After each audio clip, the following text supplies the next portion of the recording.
Session-5, we will begin Beyond Gold, Silver, PGM, and the New Demand Center. That will be the session 1 of or session 5 of the program, the first session of day 3 of Asia Pacific Precious Metals Conference 2026. We are pleased to invite Ms. Suki Cooper to chair the session. Joining her in the conversation is Ms. Rhona and Dr. Trevor Keel. As I request each one of our esteemed speakers to come on the stage, I will also introduce them briefly. Ms. Suki Cooper is the Global Head of Commodities Research at Standard Chartered Bank, where she leads the bank's view on precious metals and broader commodities.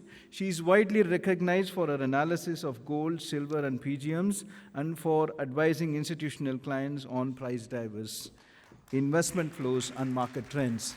I also understand she covers energy as well, as in the small conversation which I had. Welcome, Ms. Suki Cooper. Joining Ms. Suki Cooper is Ms. Rhona. She needs no introduction. She's a Head of Market Analysis, EMEA and Asia at StoneX Financials.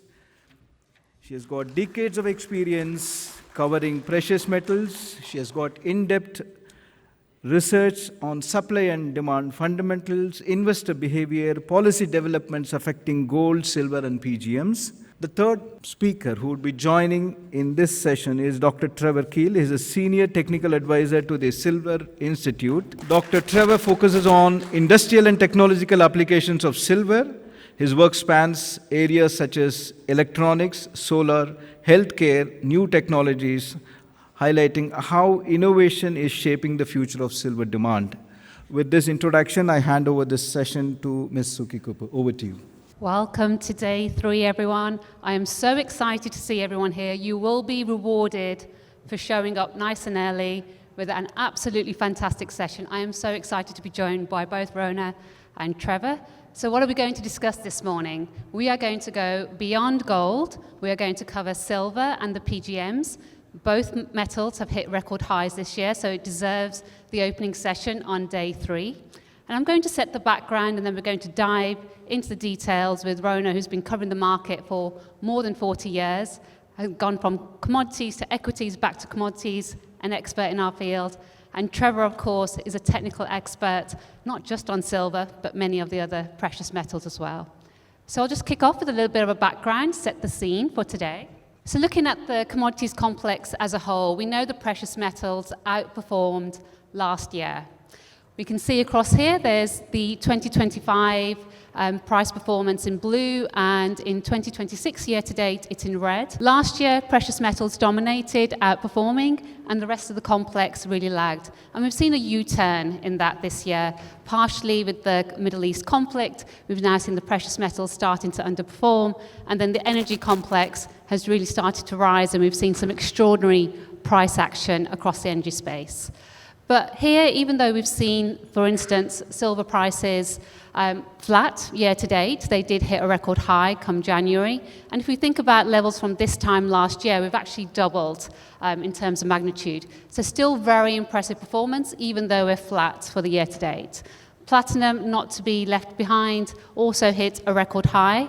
Is now marginally lower for the year to date. But we've seen for both of these metals, for the precious metal complex, quite a divergence in underlying trends. Yes, with this price action, what does it mean? We've seen very limited supply response. There's constrained supply growth. But some of the responses that we're likely to see are really coming from the demand side. So does that mean with the record high prices that we'll see demand destruction, demand reduction, changing demand dynamics? What has the impact of the Middle East conflict been? So diving into that, we need to see what the background looks like before we dive deeper into what the future looks like for these markets. For silver in particular, we're coming into a year where we're expecting yet another deficit, but we've had 5 consecutive years of an undersupplied market. So what does this mean? It means that inventory is relatively low. It means that when we see supply changes, demand changes, even on the margin, they can have quite a significant impact on prices. That reduced liquidity, whether it's around on a global basis, a stock build, means that even the smallest changes can increase volatility. But we've also seen quite significant demand changes looking back over the past 10 years. One of the key areas has really been the photovoltaic sector. Going back 10 years, it made up around about 8% of consumption, and last year it was almost double those sort of levels. So some big changes are happening. Can we expect these changes to continue going forward? But it's really important to note that these are markets that are now entering potentially multi-year cycles because we have seen reduced supply over the past few years. Turning to the PGMs, yet again, markets that have been undersupplied, particularly when we look at the platinum market over the last 3 years, again, a story of reduced stocks. In fact, this is a theme that materializes across the whole commodities complex. We've had challenging supply responses, which means that the demand changes have become even more important. But perhaps more so for the PGM space, the auto catalyst sector matters more. And we've seen potentially reduction in consumption over the past few years, but if we take a picture going back over the past 10 years, demand hasn't actually fallen that significantly. But going forward, we're set to see some quite significant demand changes, whether that's a response to prices, whether that's a response to technological changes. So with that, I will leave you with a disclaimer. Please read at your leisure, and I'm now going to hand over to Rhona to take us into the PGM outlook. Good morning, ladies and gentlemen. I'd like to echo Suki's sentiments about how lovely it is so many of you have struggled in after what I suspect was quite a lively evening last night. Certainly it was for the main dinner, and some of us carried on. Anyway, what I want to do here is to look at two alternative scenarios. Now, obviously, with the developments over the past 48 hours, with the president and the Iranian authorities saying that they've come to a deal, and this is going to be signed off in Switzerland on Friday. I don't think any commentator, either from the economics, the political, or the commodities side, is absolutely convinced that this is the end of the problem, because the Americans are saying that we haven't put $300 billion worth of reparations into this memorandum of understanding, and the Iranians are saying we haven't said that we're going to give up our enriched uranium. So there is, and J.D. Vance he was on CNN this morning saying that there is a lot of technical negotiation to be continued. So despite the fact that we've had this development, I think it's still valid to look at those two alternatives. I'll go through it, not in too much detail, and then I'll wrap up with some projected alternative scenarios in terms of supply-demand balances for you. So, let's assume that, best case, Gulf issues do resolve in Q2 and Hormuz opens. Now, there are over 100 tankers sitting in the Straits of Hormuz, and as and when that opens, it's going to take some weeks for them to come out in orderly fashion.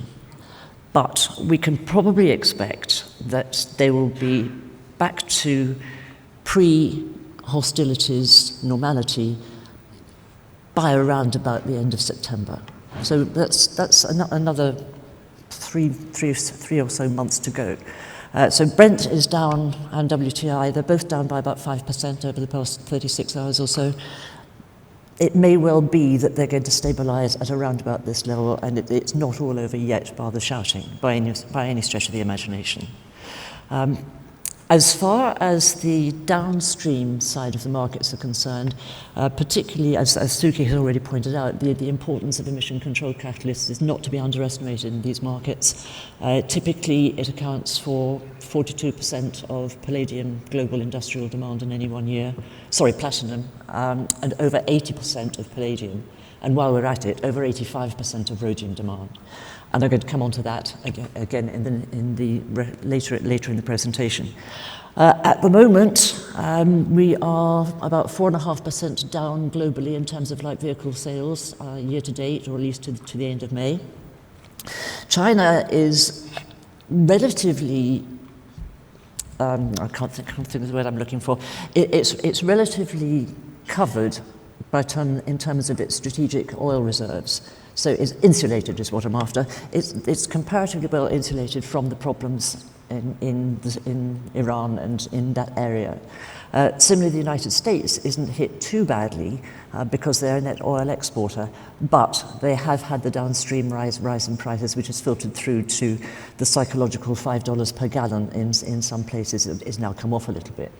But as far as the auto sector itself is concerned, as I say, sales are down by over 4% in some places. China is actually down by 24% year on year in April. And that's basically because of the problems that the Chinese economy is having in its own right. It's not necessarily a direct reflection of the problems in the Gulf.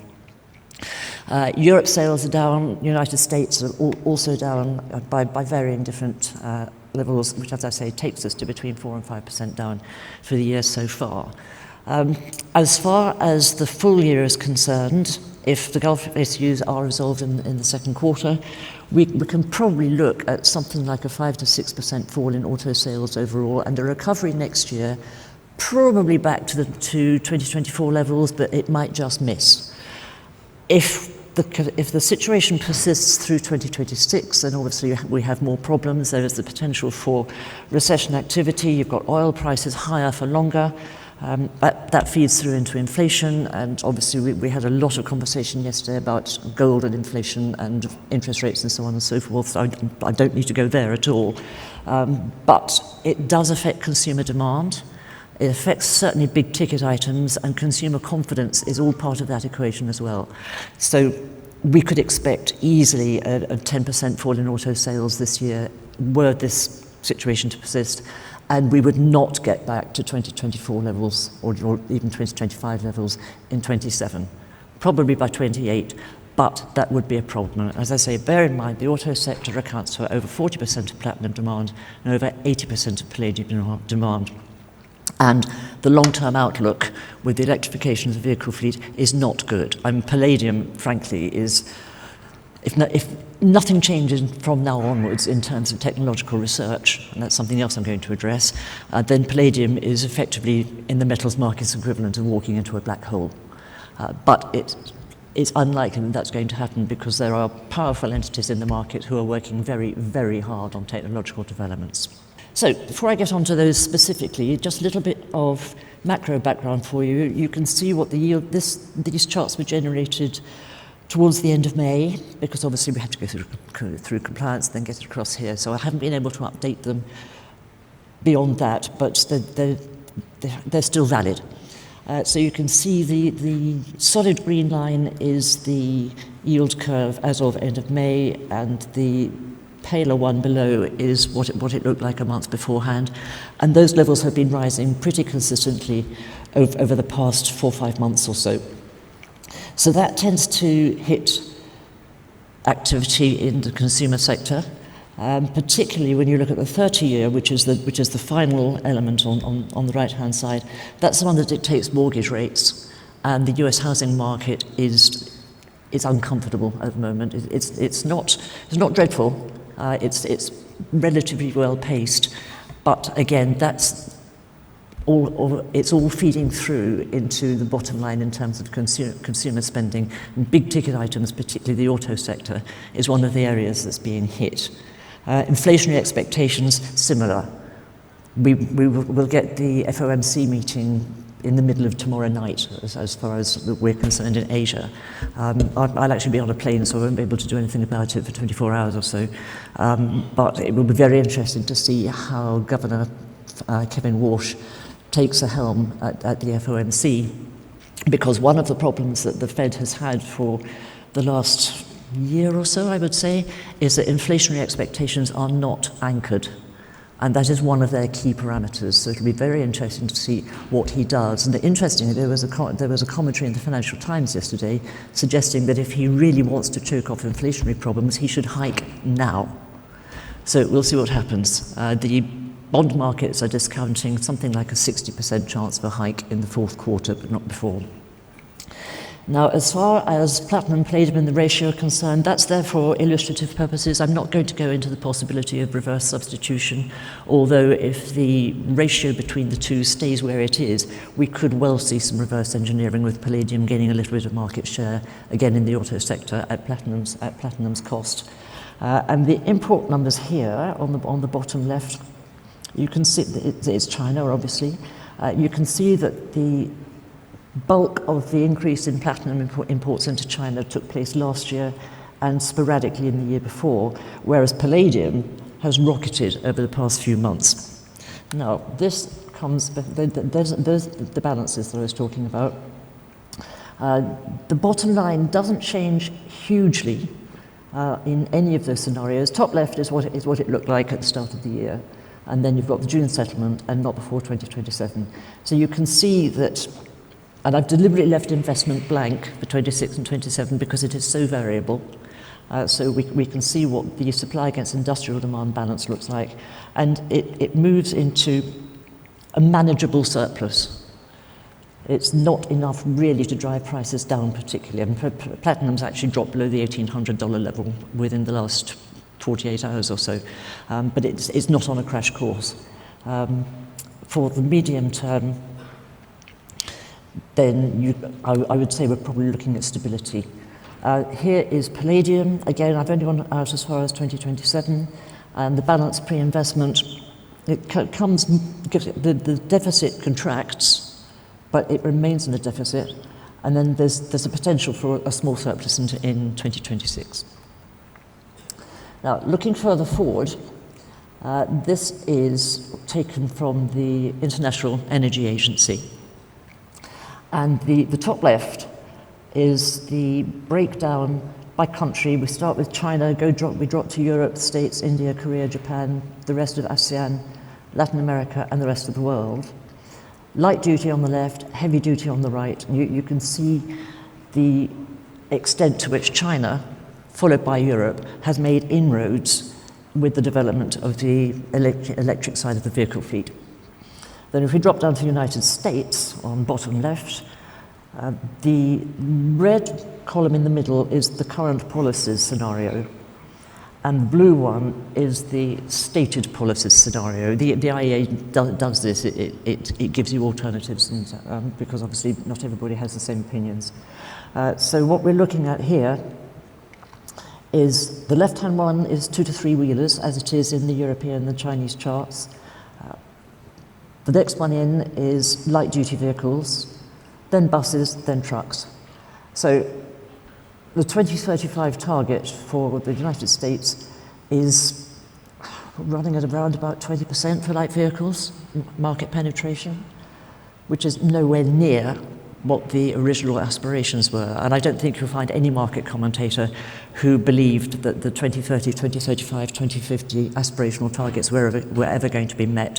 And they're already being rolled back in a number of places, including the United Kingdom. The Prime Minister said something over the weekend about easing the expectations.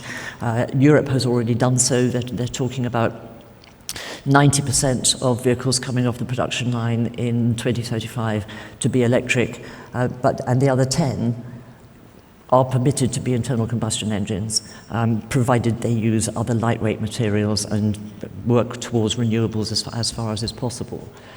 So again, Europe up top, much higher market penetration than the States. They're looking at around about 80% for light vehicles, and then China 80% plus. So what this means, as far as the platinum market is concerned, that we will be looking at an erosion in platinum demand, offset to a certain extent by fuel cells, not enough to take up the slack in total, but it will help to a degree. But we're also looking at comparatively constrained mine supply here. The South Africans have worked off most of the in-process inventories that they built up during the periods of load shedding 3-4 years or so ago. So that's now come back in, that's come into the market. The basket price of the PGMs has of course come down over the past couple of years or so. So we are looking essentially at sustaining capital expenditure in South Africa rather than expansions. And as far as Russia is concerned, they are looking, but we can talk about this in more depth later, because Suki and I have said we might talk about it if we have the time, because we don't have the time to do it in slides overall, because I've got to make way for Trevor. But they are looking at comparatively stable output through to 2028. They've got a big Arctic project which is going to start coming on stream at the end of this year. It's called Chernogorskaya, I think I've got that right. That will start ramping up next year, but at the same time the Nadezhda smelter will be down for maintenance. So they will be expanding their output, but the latest from the senior members of the board is that we shouldn't expect any noticeable expansion in supplies until 2028. So that leaves me to hand over to Trevor, and he will talk to you about the prospects of the silver market.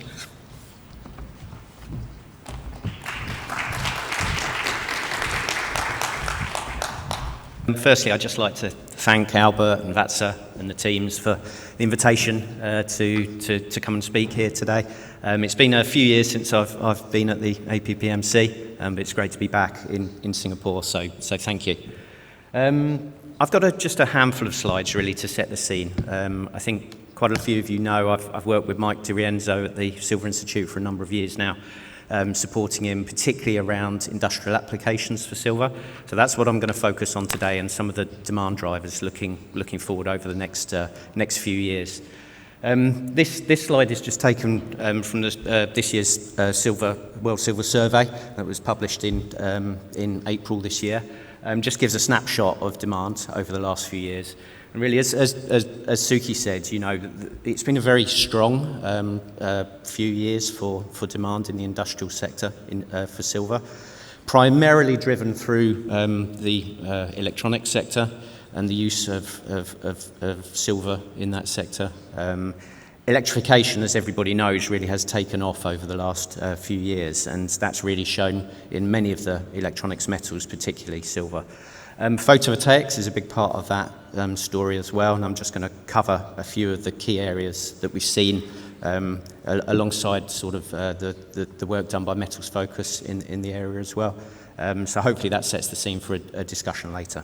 Okay, photovoltaics has been very interesting over the last few years. As Suki said, you know, we've seen over 5-6 years demand double in that particular area.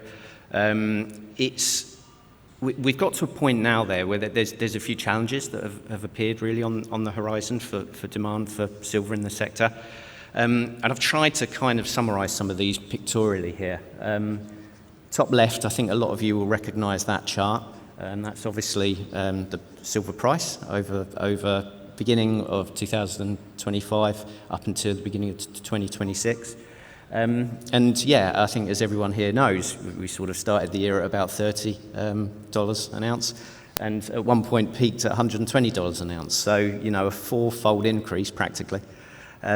Great for people trading, great for people who got in and out at the right time.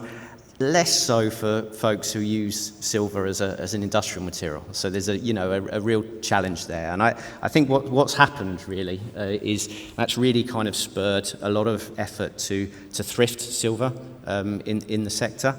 Obviously that's been ongoing for a number of years now. I mean, this story is as old as time really. Any technical application for a relatively expensive material, there will always be manufacturers who are looking to maximize how they use that material in those technologies.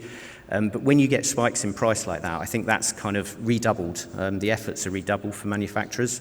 And we've certainly seen that over the last few months. And I think a lot of you will have seen some of the stories in the press about efforts to thrift silver, but not just thrift silver, also potentially replace silver in the sector with other materials. Now, that's an interesting part of the story. Copper has appeared in a number of press releases as a potential replacement material for silver. And there has been apparently some efforts to commercialize copper in some architectures within the PV sector. There's not really a great amount of detail around that, particularly about what those applications are, but it does seem that the efforts are being made now to bring copper into the sector. Having said all of that, silver will remain as the key metal within the solar space for the foreseeable future. It obviously has a number of technical benefits that copper really struggles to reproduce. mainly around longevity. So if you are putting a solar array on a roof, you don't want to have to replace that in 5 years. That just doesn't make sense, any sort of economic sense. So there is a clear need for silver in most solar cell applications. The second challenge really is around installations. China has led the way over the last few years with huge numbers of PV installations. That is now apparently starting to slow. I mean, it's not going to stop, absolutely not, but there is indications that that's going to slow in the coming couple of years, and that will obviously have an impact on demand in the sector. So I think that just summarises some of the challenges for silver in the sector. There are also opportunities. Other countries will pick up their silver installations undoubtedly, and there are potential opportunities around new architectures as well that will involve silver, additional need for silver in some of those architectures. So there's a lot going on, but we think there is going to be a slowdown in demand for silver in the PV sector in the coming couple of years. The second thing I was going to cover briefly, again, won't come as a surprise to anybody, I don't think, is around AI infrastructure and data centers. This is obviously getting a huge amount of coverage at the moment. It's a very simple story, really, for electronics metals. You need vast numbers of additional electrical contacts in these types of installations. You need power supply, you need grid connection, you need semiconductor packaging, you need printed circuit boards. All of these require additional quantities of electronics metals, and silver remains one of the key metals in the space. And I think there's some sort of indication that you're seeing these applications also replace some weakened consumer electronics demand. Again, I think a well sort of communicated story. I don't know about you, I certainly don't replace my cell phone as often as I used to, and I think that's multiplied up by billions of cell phone users around the world. And obviously that sort of change in replacement cycle is quite a significant challenge to the use of some of these metals in the consumer electronics space. So really, AI and data centers are going to be a driver of demand in the coming years, and I think that will continue. Rhona has obviously given a great overview of the EV space, and I think I would echo what she said. Some of the forecasts have been maybe a little bit disappointing, and there hasn't been quite as much uptake as was expected originally. However, I mean, again, similar story to data centers, really. There's going to be a steady sort of source of growth in silver demand in this space as EVs continue to take market share. Again, it's fairly straightforward. An electric vehicle requires a lot more electric contacts, which in turn requires a significant amount of additional silver demand. So, and looking a bit further ahead, it's not just in vehicle. I think as we move forward towards autonomous vehicles, and think about charging infrastructure as well, all of those are areas which will require additional metals in the space, and I think that's all going to be supportive of silver demand going forward. So my last slide, really, I just popped in at the end here as something I think that is important and worth discussion and recognition is around, firstly, silver increasingly being recognised as a critical material. Its status changed in the USA last year to a critical mineral, and I think China has also taken a similar stance around silver's place alongside the rare earths. That is an important consideration, and I think a recognition from countries around the world of the importance of silver in many of these critical areas of technical application. And then I just wanted to also mention recycling. I mean, recycling last year continued to grow from industrial sources, but we're kind of going to get to a point where, particularly in the photovoltaic space, we're going to start seeing large quantities of end of life. The first wave almost of solar cells that come to the end of life, they're going to start to enter the market and effectively require recycling. Now, those original units would contain an awful lot of silver. So hopefully there will be sort of an economic model that allows for good recycling of those materials. But it's definitely something that's looming, and definitely something that requires consideration. And fortunately, there are companies now that are starting to look into that as a route to recover silver in the same way silver's recovered from catalysts and some electronic applications as well. So that's, I think, something that's important and of growing importance. So hopefully that gives a bit of an overview. Looking forward to the discussion. So thank you for your attention.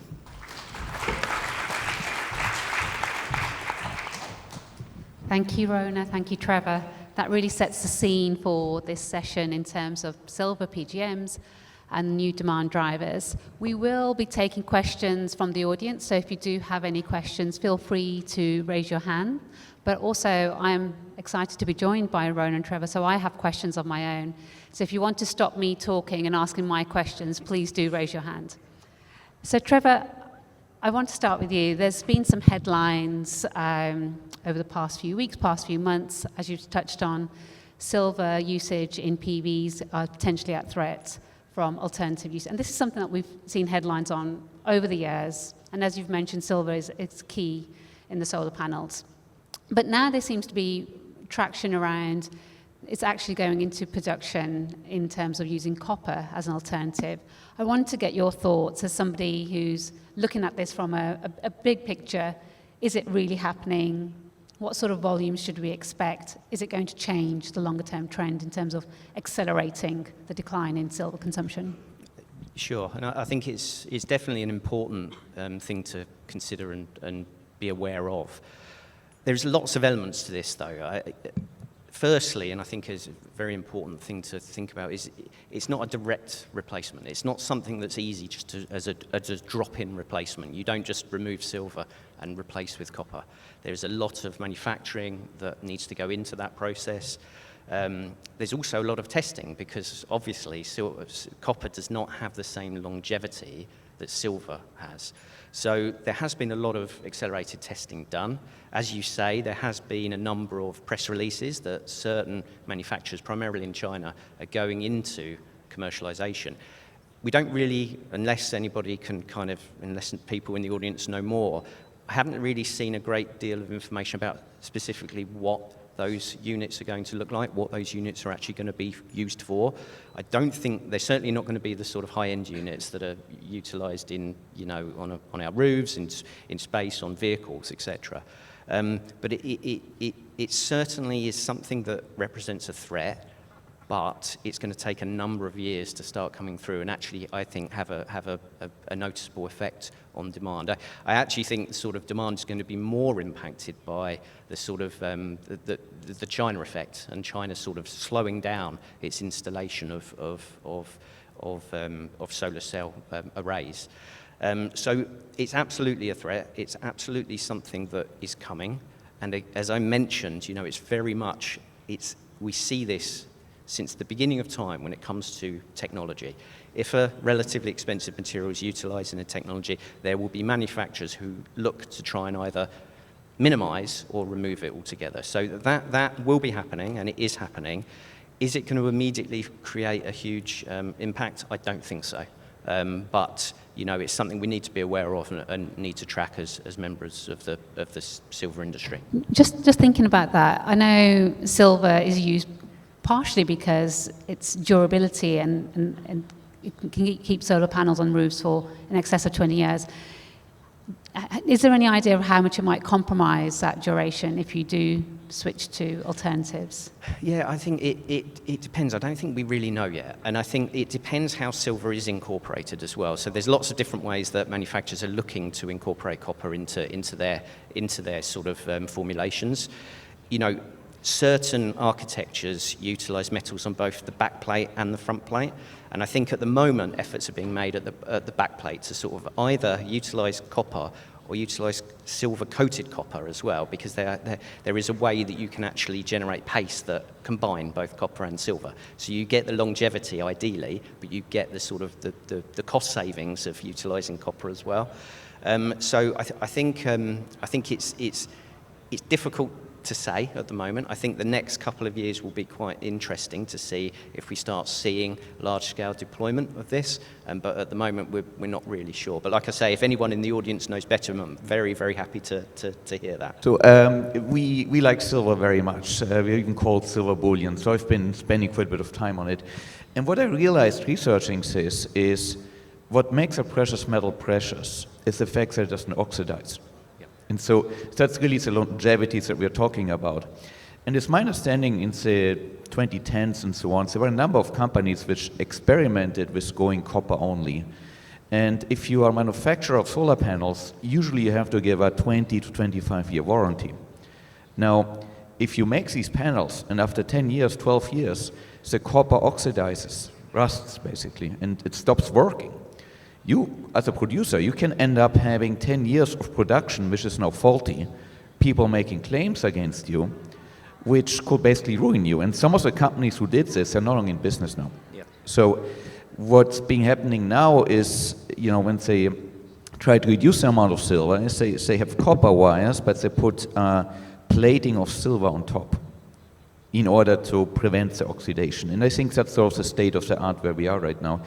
But from a fundamental point of view, I think we still have to use silver because this oxidation problem ultimately is much too risky from a business point of view, to risk 25 years of warranty without that oxidation problem being there. Yeah, you're absolutely right. And I mean, it's because you've got that long kind of like lead time as to, is it going to fail in 5 years? Is it going to fail in 10 years? And you don't really know necessarily.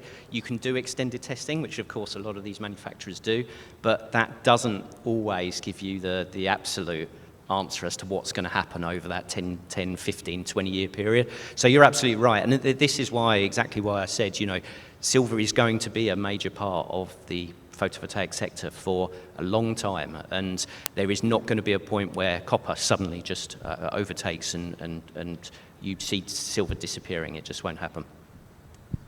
Super, thank you. I was just thinking about the AI slide that you shared with us, and yesterday we've been sharing a little bit about the AI usages across the PGM space and platinum consumption. And whenever we talk about AI, the potential there is huge in terms of the impact on raw materials, but we don't have solid data at this point in terms of what that projection looks like. And I'm just thinking from a PGM perspective, from a silver perspective, in terms of AI demand growth, how much do you think it could offset the potential decline on the PV side or on the PGM side, some of the challenges in terms of EV market share growing, offsetting the growth or the decline that we'll see in terms of PGM consumption? If I start with you, Rhona. Absolutely. I mentioned Russia from the supply side when I was at the podium. Now I want to talk about them from the demand side. Much like silver, palladium is very largely produced as a byproduct from other other metals. So if we're looking at a substantial decline in palladium offtake over the next 10, 15 years or so, that is not going to be offset by supply constraint because palladium is a byproduct of nickel in Russia and of platinum in South Africa. There's a couple of very small operations which are primary palladium mines in North America. So the degree of supply of palladium coming into the market is a function of the business models for the nickel market and the platinum market. So it's going to keep on coming out regardless. Norilsk is the world's largest producer by virtue of its byproduct from nickel. And they have taken the bull by the horns because they have to. And they are putting together a $100 million program to develop new technologies involving palladium. Now, they're already saying that they're expecting to add something like 170,000 ounces of fresh demand next year. But in the third week of April, I think it was, they went public on the opening of the Palladium Laboratory, which is in a business park cum science park just outside Moscow with something like 2,000 different entities or 2,000 different people working in 78 different companies. So they're working hand in glove with business and with sciences. AI is one of the areas that they're looking at in terms of using palladium within AI, particularly for the development of new materials.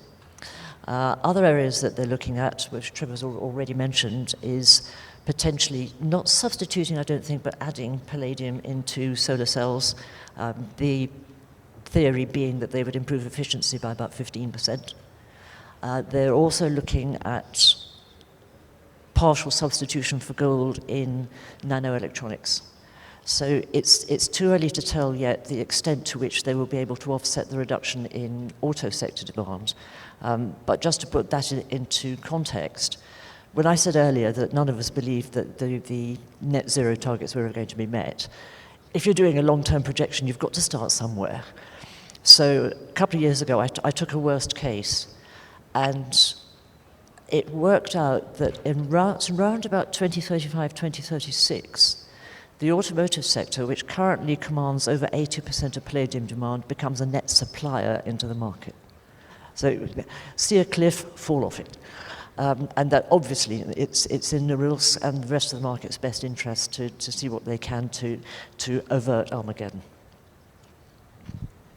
Superintendent De Silva. Yeah, I think it's an interesting question, because obviously the AI kind of boom and the data center boom, shall we say, has been a real shot in the arm, and it's happened very rapidly over the last sort of 3 years. Is that kind of level of growth going to continue? I think probably not, to be honest with you. But from Silver's perspective, what will continue is as I mentioned, it's not just those specific kind of infrastructure projects. It's everything that surrounds those infrastructure projects. It's the wider grid.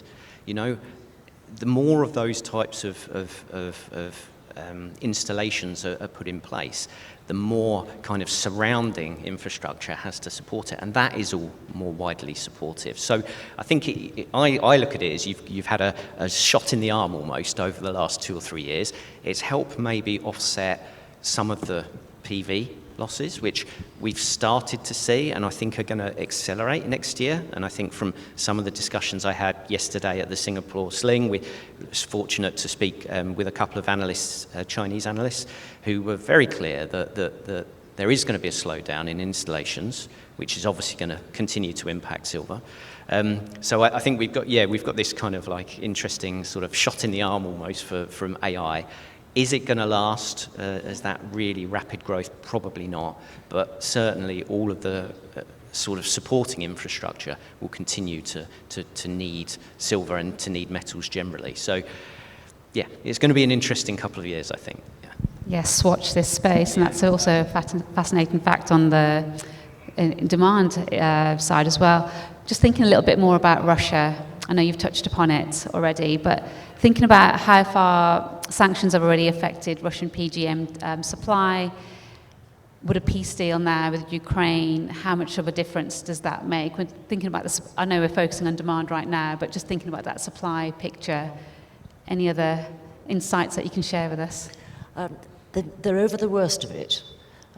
They had to be, again, I'm talking about Norilsk, they had to be resourceful when sanctions were put in place, and there was also quite a lot of self-sanctioning from equipment suppliers. So it wasn't necessarily just coming from the governments. And then, of course, the LBMA suspended the Russian brands from London Good Delivery. So they've had to work their way around that.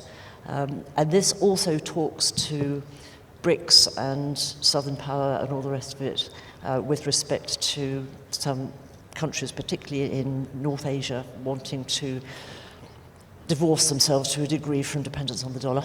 It all ties in together. So Russian material obviously hasn't been delivered into London Good Delivery vaults, but it's gone into India and it's gone into China. Dubai has been quite an important conduit, and that fundamental change, I would be surprised if they actually changed back. But if we do, praise the Lord, if we do finally get peace in the Ukraine, and the authorities move to reinstate the brands in London, that would certainly help the liquidity in the market. We almost broke the platinum market last year. We don't want to see that happen again. Equally, Russia might be readmitted into the SWIFT banking system. But what was interesting here is that they obviously got very good management in Norilsk, because rather than having to pay the Russian prime rate, which this time last year was 21% and is now down to about 17%, they've been issuing bonds in rubles and in renminbi, which I think is telling. And they're looking to reduce their working capital this year. They're going to maintain sustaining capex, but as I mentioned about supplies, they're going to be stable for the next couple of years, and then they should start to ramp up again. So on balance, it would benefit the West in terms of liquidity, but it's probably not going to make much difference to Russia because they've already found their end users. Markets are inherently efficient, and that raw material does end up where the demand is needed. Before I ask another question, are there any from the floor? I see. The first one, accelerating demand from solar energy, artificial intelligence, infrastructure, electric vehicles. Do you believe that global silver mine supply can keep the pace over the next decade, or are we likely to see a structural supply deficit that could significantly impact silver prices? That's a big one. Yeah, it is. Talk to the copper producers and the lead zinc producers. Exactly, yeah. I mean, I think the deficit has lightened a bit recently, and you know, as far as we understand, looking forward, yeah, I think that it can keep pace. But I mean, I must admit, I'll hold my hands up. It's not really my area of expertise. I don't know whether you've got any more insight on that, Suki, possibly. I think the silver supply side, we are seeing investment there. At the mining in Indaba in South Africa, actually, there was a lot of discussion around the fact that we're now seeing the widest cash margins that we have for quite some time. But when it comes to exploration, future projects, there's much more of an incentive to actually invest in copper projects, which will have a positive impact on silver output as well. But generally, I'd say silver was second behind that. But we know that these mines take a long time to come online, so it's not like we're going to see an immediate response, but it's more likely we're going to see continued tightness in these markets persisting for a little longer yet. I do want to ask a few other questions, but there's one more that comes here on what are the reasons that drive the 20% year-on-year growth in bar and coin demand in silver in 2026? I think that's more of a question for Metals Focus and the Silver Institute. I'm not sure that it is 20%. And certainly the work that we're doing through StoneX Bullion, which feeds the retail sector, the demand for silver coins and bars has been slower. In fact, in the United States, we and others have been taking silver in at a discount to spot, selling it to the mint and turning a profit. So it's, that 20% I think may be constrained to Asia rather than globally. I wonder where that number comes from actually. There's a few quick fire questions I had that I want to dive into before we wrap up this session. Oh dear. Are you ready? What do you think is the most underappreciated demand driver right now? It can be a quick one-word answer. For silver, I think, as I kind of mentioned earlier, probably the wider grid infrastructure. You know, people always kind of go to PV or always go to electric vehicles, but I think that wider story of grid demand and grid infrastructure that possibly goes under the radar a little bit would be my suggestion for silver. I think it could be the investment sector for platinum. The rotation out of gold and into the white metals, and platinum's comparatively solid outlook. And a couple of people were talking yesterday about, and Trevor in particular, I think, was saying that platinum can act as a diversifier. So I think that one's perhaps a little bit under the radar at the moment. The ETFs have been coming off a bit, but not much, not a huge amount. Okay. No, those are two good answers. I like them. Next one. This is a tricky one. What do you think is the biggest consensus mistake the market is making at the moment? Go on, Rhona, you go. I love you too. Biggest consensus mistake, that's going to make us out to be, we know more than the markets do, isn't it? I think it's probably going to revolve around Fed expectations, because I'm not quite sure what Mr. Walsh is going to do, and I refer to that FT piece yesterday. He might just pull a fast one on us tonight. Yep, I like that one. Yeah, possibly that everything revolves around PV. You know, there's a much broader base of demand there that often goes under the radar. So I think that's possibly a bit of a consensus mistake. Yeah. Okay, those are two good answers as well. I like those two. Keep an eye on the Fed meeting for tomorrow. And then last one, what is your favorite metal, or which metal do you think has the most upside risk in the next 3 years? And it can be the two that you've been covering right now. One word answer, I'm just going to say silver, and I'm going to get John glaring at me. I'm with you. Sorry, John. They all have fascinating dynamics, and thank you so much for diving into the demand trends with us over the next few years. It's not an easy task, this session. We're looking into the future, we're projecting what the alternatives could be, and there are so many unknowns, especially when it comes to AI demand, electrification of vehicles, what the EV market outlook looks like as well. But I think you provided us with some really great alternative views, factors that we need to be thinking about. And I think, Trevor, you also hit on one of the factors that we need to be thinking about, and from an investment standpoint, that there's just generally a greater appreciation now of the commodities complex, of the important role these metals play, and whether we are now seeing more of a rotation from the investment side, and appreciating that these have been undersupplied markets over the past few years. So I think there's some key takeaways here. I do want to say thank you to everyone for coming in this morning and listening to this session. I particularly want to say thank you to Albert and Margaret and Vatsa for organising and hosting such a fabulous event. We had a delightful gala dinner yesterday, and I think this session just kicked off in a fantastic note for day 3. So thank you so much for paying attention. Thank you.